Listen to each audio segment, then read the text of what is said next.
আমি কেন তানিশাকে বিয়ে করলাম, কি কারণে বিয়ে করলাম, দেশে কি মেয়ের অভাব পড়ছে, এই বিস্তারিত জানানোর জন্য আজকের ভিডিওটা করা। আমি সত্যি তানিশাকে বিয়ে করছি, তবে মানে ভাই বউর বান্ধবীকে বিয়ে করে আর বড় গলার ভিডিও করে আমাদেরকে জানাচ্ছে, এইসব ছেলেদেরকে কি করার দরকার ভাই? আপনারা একটু জানান তো ভাই। এই বিয়ের পিছনে অনেক কারণ আছে। কারণ অলরেডি আপনারা অনেক ভিডিওতে দেখে ফেলছেন, কিন্তু এতদিন যে ভিডিওগুলো দেখছেন কাটসাট ভিডিওগুলো সম্পূর্ণ ফেক ছিল। আমি হ্যাঁ ঠিকই ভাবছেন, মিমের সাথে সাহায্য তানিশের সাথে নতুন বিয়ে, তো টপিকটা থাকবে আজকের এই ভিডিওতে। তাহলে চলো। Hey guys, আসসালামু আলাইকুম, this is Raihan, welcome to Roaster Raihan. নামাজ ছাড়ো না বন্ধু, এপার থেকে পরপার অনেক সুন্দর, সবাই নামাজ পড়বা। এলাকার মুরব্বীরা থাকতে ইমরান ভাই একটু বলেন যে কিভাবে বিয়েটা হয়েছে, আপনি একটু বলেন। আমি তো আপনাকে সব বলছি বিস্তারিত। আসসালামু আলাইকুম। বিষয়টা হচ্ছে নাজিম হচ্ছে ও আচ্ছা আচ্ছা, এই বাঞ্চ এখানে আছে, এই বাঞ্চ যতগুলো কাপল বলো করে ঢুকছে, অতগুলো কাপল বলো করে সংসার ভাঙছে। নিঃসন্দেহে তুই ঠিক কথা বলেছিস। তাদের বিয়েটা হচ্ছে এভাবে হয়েছে, তাদের এলাকার যে যে গণ্যমান্য ব্যক্তি মানে মুরব্বীরা থাকে না, বিচারক, একটা ঝামেলা হইলে একসাথে অনেক মানুষ, আমাদের গ্রাম এলাকায় বলে দরবার বলে বা কি জানি বলে সমাবেশ বলে। আরে ছাগলের 3 নম্বর বাচ্চা, এটাকে গ্রামে সবাই বলে বিচার। বিচার অশিক্ষিত কাপল বলগা।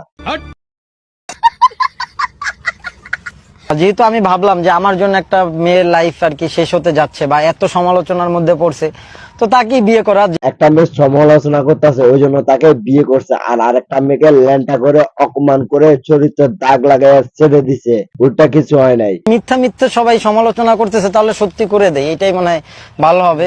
তো আমার এই নাটক সবগুলা তুমি নিজে সাজাইয়া তুমি এখন মানুষকে বোকাচোদা বানাচ্ছ। আমরা কি আসলে বোকাচোদা? তোমরা আসলে বোকাচোদা। মিলু বললো, কারণ আমার বউ আমি রাখবো, আর বিয়ে তো একসময় করতেই হবে। এবং তোমরা দুজন পরকিয়া করে মিমের মতো একটা ভদ্র মেয়েকে তার কলঙ্কের উপরে দাগ লাগাই দিয়ে এখন তোমরা পরকিয়া প্রেম করে বৈধতা দিচ্ছ না। সে বিয়ে করছে, এখনো তার বউকে তার মানে মানে যাকে বিয়ে করেছে সে এখনো বাসায় আসেনি। না, ইন্ডিয়ান বান্ধব যতগুলো সাজানো সংসারের ভিতরে ঢুকছে, অতগুলো সাজানো সংসারকে ভেঙে শূন্য একবার চুরমার করে দিয়েছে। বাসা এখন আসে নাই। হ্যাঁ, এই ঘটনাগুলো হচ্ছে আমার পেজে সে একটা ইন্টারভিউ দিয়েছে, তার থেকে সবকিছু জেনে জানার পরে এই যে আরেকটা ভিডিও তৈরি করে। এবার আসুন আমরা ওই চরিত্রহীন খানকিকে একটু দেখি যে বান্ধবীর সংসারকে ভেঙে দিয়েছে। কাবিন কত করছেন? কাবিন তো করি নাই, মানে কাবিন হচ্ছে কাবিন করবি কেন? তুই তো দেওয়া ব্যবসা করে তুই ইনকাম কর, তোর কাবিন লাগে? তুই তো দেওয়া ব্যবসা করে মাল কামাস, মাল, ওই মাল দিয়ে তো তোর সংসার চলে, তাহলে কি তোরা কাবিন করতে হয়?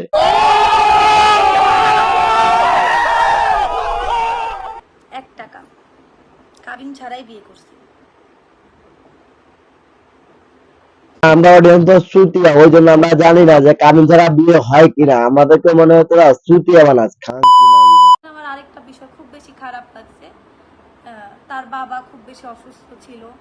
ভাই আমি একটা মানুষ, আমি নামাজ পর্যন্ত পড়ি, আমি সারা নামানি ভাই কেমন নামাজে? ইসলাম ধর্মে আছে যে একটা সংসার ভাঙা আর একটা মসজিদ ভাঙা সমান, আর এই খাদ্দামার সংসার তো ভাঙছে আবার অনলাইনে এসে চাপা মারতেছে। নিঃসন্দেহে তুই ঠিক কথা বলেছিস। দিন আমি এই জিনিসটা, আমার নিউজটা আমার কানে আসে নাই এমন না, আমি সারা দিন দোয়া করছি যাতে সুস্থ হয়ে যায়। তোকে এসে তোরা হাদিস মতো আর একটা ভালো মেয়েকে তোরা কলঙ্ক দিতে আসো, আবার তোরা পরকীয়া প্রেমকে তোরা হালাল করতে হবে। তোদেরকে কি করার দরকার খাদ্দামা গুলা? কারণ একটা দেখেন, একটা বাবা, একটা ফ্যামিলি থেকে যদি একটা বাবা না থাকে, তার মানে ওই ফ্যামিলিটার উপরে কিন্তু অনেক বেশি প্রেশার চলে আসে। কেন প্রেশার চলে আসে? বাবা একটা ছাতার মতো, এখন একটা একটা বাবা যেরকম একটা ফ্যামিলির মাথার উপরে ছাতা, আর একটা বিবাহিত মেয়ে স্বামী তার মাথার উপরে ছাতা, ওই ছাতাটা নিয়ে তুই তোর মাথায় দিলি। তোর মতো বান্ধবী যেন আমার শত্রু না হয়। আমি একটা কথা বললাম, তুই জীবনে সুখী হতে পারবি না সারা জীবন। আমি একটা কথা বলি, আমি যদি হচ্ছে হ্যাঁ আমি যদি বিয়ে শাদী যে কোনো কিছুই আমি করে থাকি, হ্যাঁ আমি যদি করেও থাকি কোনো কিছু, এখানে থার্ড পার্সনের কি ভাই? সে কেন লাইভে এসে রেগুলার আমার টপিকস নিয়ে পড়ে থাকবে বা আমাকে নিয়ে তার মাথা ব্যথা কেন? তুমি তোমার বান্ধবীর জামাইকে নিয়ে রাত কাটাতে পারবা, পরকীয়া প্রেমকে হালাল করতে পারবা, আর তোমার বান্ধবীর জ্বলবে নাকি অন্য কারো জ্বলবে? হাত মারি। কেন মাথা ব্যথা? আমাকে নিয়ে কেন মাথা ব্যথা ভাই?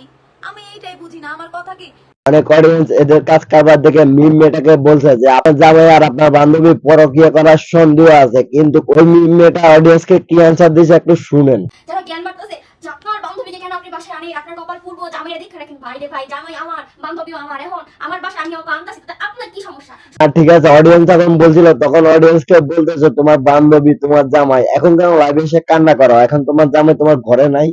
जिंदा है কাম টু দা পয়েন্ট, আমি আপনাদেরকে বলি ভাই, এরকম মেয়ে বান্ধবী অনেকের আছে ভাই। আজকের পর থেকে একটু সাবধানে থাকেন, না হলে নিজের জামাই যাবে অন্যের ঘরে, অন্যের মেয়ে চলে আসবে নিজের ঘরে। তো মেয়ে ছেলে সবাই সাবধানে থাকবেন। আর হ্যাঁ, ভিডিওটা এই পর্যন্ত, যারা যারা শেষ পর্যন্ত দেখছেন অসংখ্য অসংখ্য ধন্যবাদ। চ্যানেল নতুন হলে প্লিজ চ্যানেলটাকে সাবস্ক্রাইব করেন, ফেসবুক পেজ থেকে ফলো করবেন। আল্লাহ হাফেজ, আসসালামু আলাইকুম। আর হ্যাঁ, নামটা মনে রাখবেন।